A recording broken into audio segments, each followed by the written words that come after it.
Hey friends, welcome back to the channel being a teacher. कैसे हैं आप सभी। लास्ट वीडियोस में हमने एजुकेशन पॉलिसीज़ की थी जिसमें हम 1985 तक की पॉलिसीज़ को कंप्लीट कर चुके हैं। आज हम करेंगे 1986 में जो एजुकेशन पॉलिसी हमारी आई थी वो कौन सी थी। तो वो देखिए, 1986 में हमारी सेकंड एजुकेशन पॉलिसी यानी दूसरी शिक्षा नीति आई थी।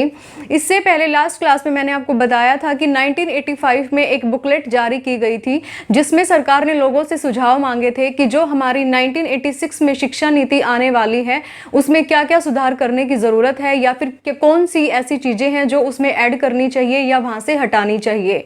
तो जो सुझाव 1985 में सरकार ने लोगों से मांगे थे उन्हीं को देखते हुए 1986 में दूसरी शिक्षा नीति बनकर तैयार हुई, जिसमें जो मुख्य बातें थी वो कौन सी है वो देखिए। सबसे पहले आता है name of education ministry has been changed MHRD। देखिए यहाँ पर हमारी एजुकेशन मिनिस्ट्री का नाम बदलकर MHRD कर दिया गया था। तो सबसे पहली मेन चीज़ यही है कि यहाँ पे एजुकेशन मिनिस्ट्री का नाम बदलकर MHRD किया गया, यानी ministry of human and resources development. इसकी डेफिनेशन आप याद कर सकते हैं, काफ़ी इंपॉर्टेंट है। और जो अभी हमारी 2020 की शिक्षा नीति आई है इसमें दोबारा से इस नाम को चेंज कर दिया है, इसको हटा के मिनिस्ट्री ऑफ एजुकेशन रह गया है। लेकिन जब 1986 की शिक्षा नीति की बात की जाए तो आपको ध्यान रखना है कि यहाँ पे MHRD नाम हो गया था। अगली चीज है 12 पार्ट्स इन NP 1986। जो हमारी 1986 की शिक्षा नीति है उसमें कुल 12 भाग हैं। 12 भागों में इस एजुकेशन पॉलिसीज को बांटा गया है। नेक्स्ट है मेड कोर करिकुलम। देखिए यहाँ पे कोर करिकुलम की बात कही गई है। अब आपको देखना है कि कोर करिकुलम क्या होता है। इसमें हमारे जो बेसिक सब्जेक्ट्स होते हैं उनकी बात की जाती है, जैसे इंग्लिश है, मैथ्स है, साइंस है और SST है। 1986 की शिक्षा नीति में ये बताया गया कि जो कोर करिकुलम है उस पर ध्यान ज़्यादा देना है, यानी जो हमारे मूल आधारित सब्जेक्ट्स होते हैं, बेसिक सब्जेक्ट्स होते हैं, इंग्लिश, मैथ, साइंस, SST, वो 10th क्लास तक पढ़ाए जाने कंपलसरी है। यानी यहाँ पर 10वीं क्लास तक इंग्लिश, मैथ, साइंस और SST को पढ़ाया जाना कंपलसरी हो गया था। अगली चीज़ आती है ओपन जवाहर नवोदय विद्यालय। देखिए जवाहर नवोदय स्कूल, आप सबने इनका नाम सुना होगा। तो जो हमारे जवाहर नवोदय स्कूल हैं वो 1986 की शिक्षा नीति में ही इनका प्रस्ताव रखा गया था और इसके बाद ही इनको खोला जाना शुरू किया था। तो आपको कुछ चीज़ें जवाहर नवोदय स्कूल के बारे में भी याद रखनी है कि ये स्कूल किसके लिए होते हैं, कहाँ ये खोले जाते हैं। तो जो इसकी मेन चीज़ें हैं वो आपको याद रखनी है कि जो जवाहर नवोदय स्कूल हैं वो गांव के परिवेश में खोले जाते हैं ताकि गांव के गरीब बच्चों को और जो वहाँ के मेधावी बच्चे हैं उनको इसमें शिक्षा दी जा सके। इसमें 25% शहरी बच्चों को शिक्षा दी जाती है और 85% जो ग्रामीण परिवेश के बच्चे हैं उनको शिक्षा दी जाती है। अब एक और चीज आती है कि जो जवाहर नवोदय स्कूल है इनमें एडमिशन किस प्रकार से होते हैं। तो इसमें डायरेक्ट एडमिशन नहीं होते, यहाँ पर एक एंट्रेंस टेस्ट रखा जाता है। जो बच्चे उस टेस्ट को पास कर लेते हैं उनका जवाहर नवोदय स्कूल में एडमिशन होता है। एक और इम्पोर्टेंट चीज है कि जवाहर नवोदय विद्यालय स्कूल कौन सी कक्षा तक होते हैं, ये 6 to 12th होते हैं। ठीक है, छठी से लेके 12वीं क्लास तक होते हैं और ऑलमोस्ट ग्रामीण परिवेश में ही खोले जाते हैं, मेधावी बच्चों के लिए खोले जाते हैं। तो ये चीज़ें आपको कुछ याद रखनी है। नेक्स्ट है आपका 1987। अब देखिए 1986 में हमारी दूसरी शिक्षा नीति आ गई थी। फिर 1987 में हमारा एक ऑपरेशन ब्लैक बोर्ड आया। ठीक है, ऑपरेशन ब्लैक बोर्ड। अब यहाँ पर आपको देखना है कि ऑपरेशन ब्लैक बोर्ड में कौन कौन सी बातें ध्यान में रखने के लिए हैं। देखिए ऑपरेशन ब्लैक बोर्ड में बताया गया कि जो हमारा प्राइमरी लेवल है यानी जो प्राथमिक विद्यालय हमारे होते हैं उनमें किस किस चीज़ का सुधार करना कंपलसरी है, यानी प्राइमरी लेवल पर कौन कौन से सुधार किए जाएंगे, ये बात ऑपरेशन ब्लैक बोर्ड में कही गई थी। तो बेसिकली आपको ध्यान रखना है कि ऑपरेशन ब्लैक बोर्ड हमारा प्राइमरी एजुकेशन से रिलेटेड है। इसमें जितने भी सुधार की बात की गई है वो प्राइमरी लेवल के सुधारों की बात की गई है।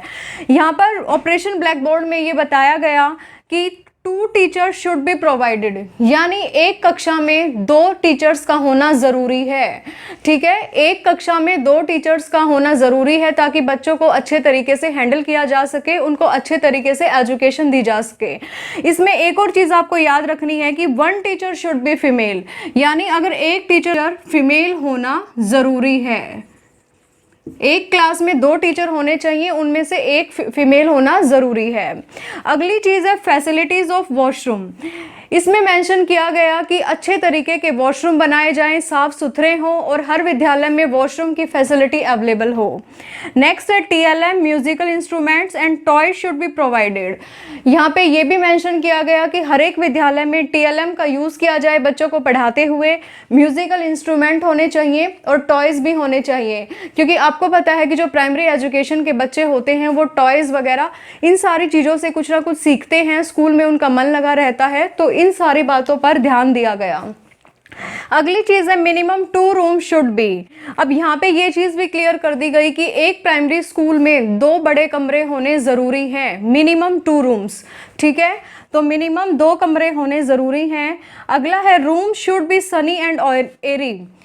जो कमरे होंगे वो रोशनीदार और हवादार होने चाहिए। तो ये था हमारा ऑपरेशन ब्लैक बोर्ड। अब देखते हैं जो हमारा अगली जो एजुकेशन पॉलिसीज़ आई या जो शिक्षा में जो सुधार हुए अगले, वो कौन से साल में हुए? 1988 में। यहाँ पे भी एजुकेशन से रिलेटेड हमारी एक चीज़ आई, वो क्या थी वो देखिए।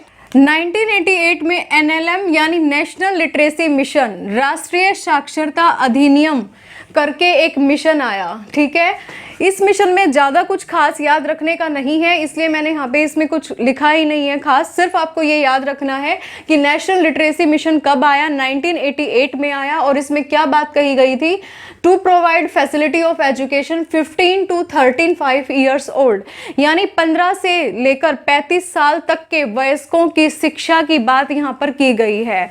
ठीक है, जो राष्ट्रीय साक्षरता अधिनियम है उसमें 15 से लेकर 35 वर्ष तक के वयस्कों की शिक्षा की बात कही गई है। तो ये हमारा कब था? 1988 में। अगला फिर हमारा आता है 1989। इसमें एनआईओएस की स्थापना हुई। ठीक है, एनआईओएस का नाम भी सबने सुना होगा, नेशनल इंस्टीट्यूट ओपन स्कूल। आज भी बहुत से बच्चे जो अपने 10th और 12th क्लास करते हैं वो एनआईओएस से करते हैं। ये हमारा कॉरेस्पॉन्डेंस स्टडीज़ के लिए होता है। ठीक है, अब तक एनआईओएस से पहले जो बच्चे थे वो रेगुलर स्टडीज़ कर रहे थे, लेकिन एनआईओएस के आने के बाद बच्चे 10वीं और 12वीं कक्षा को कॉरेस्पॉन्डेंस के थ्रू कर सकते थे। यहाँ पर वीकली कुछ क्लासेस लगती हैं एनआईओएस में, सिर्फ फिर बच्चे अपना एग्ज़ाम देते हैं, उन्हें रेगुलर स्कूल अटेंड करने की ज़रूरत नहीं होती। तो एनआईओएस हमारा 1988 में आया और ये 10वीं और 12वीं क्लास की कॉरेस्पॉन्डेंस स्टडीज़ के लिए था। अब नेक्स्ट देखिए 1995 में हमारे एमडीएम यानी मिड डे मील की स्थापना हुई। मिड डे मील आपको पता है आज भी स्कूलों में चल रहा है। ये हमारे वर्ल्ड का लार्जेस्ट फूड प्रोग्राम है। ठीक है, वर्ल्ड का लार्जेस्ट फूड प्रोग्राम यानी पूरे विश्व का सबसे बड़ा भोजन का कार्यक्रम है ये, जो कि हमारे इंडिया में कब से चल रहा है? 1995 से चल रहा है। स्कूल के सभी बच्चों को यहाँ पर खाना प्रोवाइड किया जाता है। ठीक है, ये हमारा स्कूलों में चलता है मिड डे मील। ये पहला कहाँ पे शुरू किया गया था? तमिलनाडु में। तो यहाँ पे आपको ये याद रखना है कि मिड डे मील की शुरुआत सबसे पहले कौन से स्टेट ने की थी? तमिलनाडु ने की थी। दूसरी चीज़, ये वर्ल्ड का लार्जेस्ट फूड प्रोग्राम है। और तीसरी चीज़, कब ये स्कीम आई थी? 1995 में आई थी। नेक्स्ट देखिए 2000 में हमारा एसएसए आया, सर्व शिक्षा अभियान। ठीक है, आज तक जितनी भी नीतियां, जितनी भी स्कीम चल रही थी, उन सभी स्कीम के ऊपर एक स्कीम आई जिसे कहा गया सर्व शिक्षा अभियान। सर्व शिक्षा अभियान के अंदर जितनी भी स्कीमें आज तक चल रही थी उन सबको इसके अंडर कर लिया गया।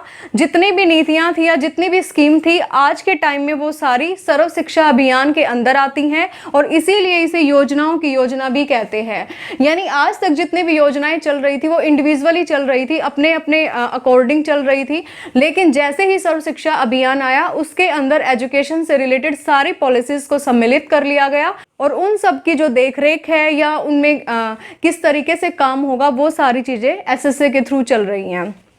अगली चीज़ आती है 2002 में हमारा आरटी आया, यानी कि राइट टू एजुकेशन। ठीक है, यानी शिक्षा का अधिकार। इसमें जो 86वां अमेंडमेंट हमारे संविधान में किया गया, वो अमेंडमेंट करके 3 आर्टिकल लाए गए। कौन से अमेंडमेंट से? ये आपको याद रखना है, 86th अमेंडमेंट। संविधान में 86वां संशोधन किया गया और ये 3 आर्टिकल लाए गए हमारे आरटी एक्ट में। पहला था आर्टिकल 21A।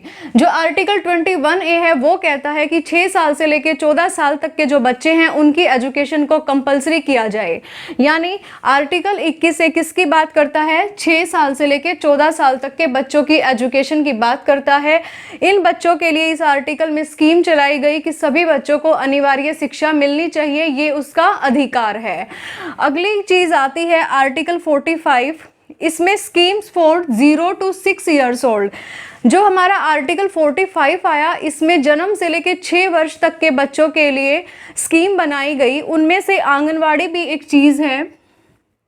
जो आंगनवाड़ी है वो भी इसी के अंतर्गत आती है और इसमें यह कहा गया कि आने वाले टाइम में इन फ्यूचर और भी कुछ ऐसे कार्यक्रम होंगे जो हम 6 साल तक के बच्चों के लिए चलाएंगे। तो आर्टिकल 45 किससे बिलोंग करता है? जन्म से लेकर 6 साल तक के बच्चों के लिए। अगला आर्टिकल है 51A। 51A के सेकंड पार्ट में बात की गई है parents will be responsible for their children's education.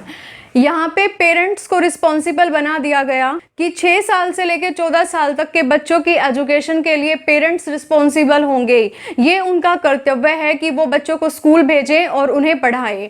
तो पहले और दूसरे आर्टिकल में क्या फ़र्क है? पहले में हर एक 6 से लेकर 14 साल तक का बच्चा कंपलसरी एजुकेशन के लिए एलिजिबल है और दूसरे में क्या है कि पेरेंट्स का कर्तव्य है कि उन बच्चों को स्कूल भेजें और उनको एजुकेशन दिलाएं। तो ये थी हमारी कुछ एजुकेशन पॉलिसीज़ जो हमने 4 अपनी क्लासेस में फिनिश कर ली हैं। इसके बाद एजुकेशन पॉलिसीज़ और नहीं बची हैं, सारी कंप्लीट हो गई हैं। अब बस आपको एक NCF करवाना है और एक आपको जो नई शिक्षा नीति 2020 की आई है वो करवानी है। तो वो हम नेक्स्ट क्लास में करेंगे। आज तक के लिए इतना ही काफ़ी है। अगर वीडियो आपको पसंद आई है तो चैनल को सब्सक्राइब कीजिए, वीडियो को लाइक और शेयर कीजिए। Thank you. Have a nice day.